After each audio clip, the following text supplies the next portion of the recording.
Всем привет и добро пожаловать на мой канал! Сегодня у нас немножко необычное начало, потому что я наконец-то сделала для вас влог, который многие так давно просили. Недавно я была в Сибири и решила показать вам красоту этого края своими глазами. Приятного просмотра! Всем холодный морозный привет с севера. У меня здесь минус 22, кажется. И я гуляю по лесу. Мне очень хорошо, хотя я уже очень замерзла. Особенно руки, неподходящие перчатки. Не берите такие перчатки на зиму. Вот, я решила вам показать, как здесь красиво. И тихо, и как хрустит снег. И птички поют. Красота? Особенно эта красота ощущается, когда нет ветра, потому что когда на улице мороз, и все это сопровождается еще ветром, то находиться там, конечно, невозможно. А так можно спокойно погулять, насладиться этой прогулкой, покачаться на качелях, отдохнуть. Я вот тут даже прилечь умудрилась. Правда, мне это очень быстро надоело, потому что вспомнила, что вообще-то пора обедать. А что у нас на обед? А на обед у нас вареники, самодельные, между прочим. Сделать их на самом деле несложно. Для теста нужно всего лишь 4 ингредиента: мука, яйцо, вода и соль.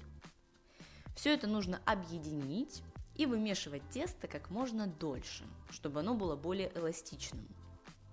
И после того, как вы его замесили, ему нужно дать отдохнуть примерно 15-20 минут. А мы пока подготовим начинку. Начинки у нас будет 3. Капуста, картошка, кажется, с луком, и картошка, смешанная с капустой. Это будет 3-я начинка.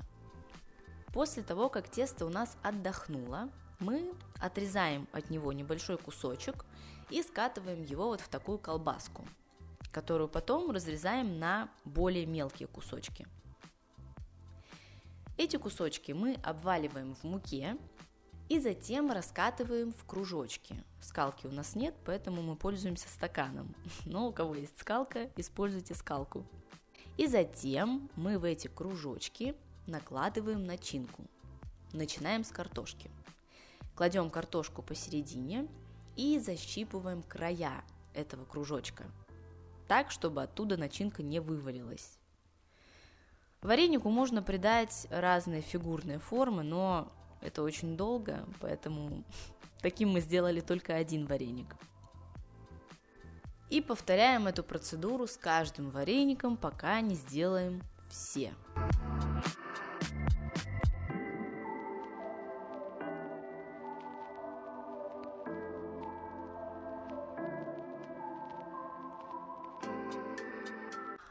А потом мы наши вареники кидаем в кипящую воду и варим их примерно 7-10 минут, если я не ошибаюсь. И периодически их нужно помешивать, чтобы они не прилипали ко дну. Когда вареники готовы, мы их перекладываем в емкость, тарелку или миску и поливаем их подсолнечным маслом, в котором был обжарен лук.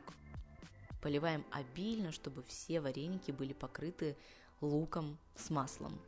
А потом наслаждаемся вкусным обедом. Вернее, наслаждаюсь здесь только я, все остальные смотрят, как мы снимаем видео. И что может быть лучше после обеда, как пойти и потискать котика?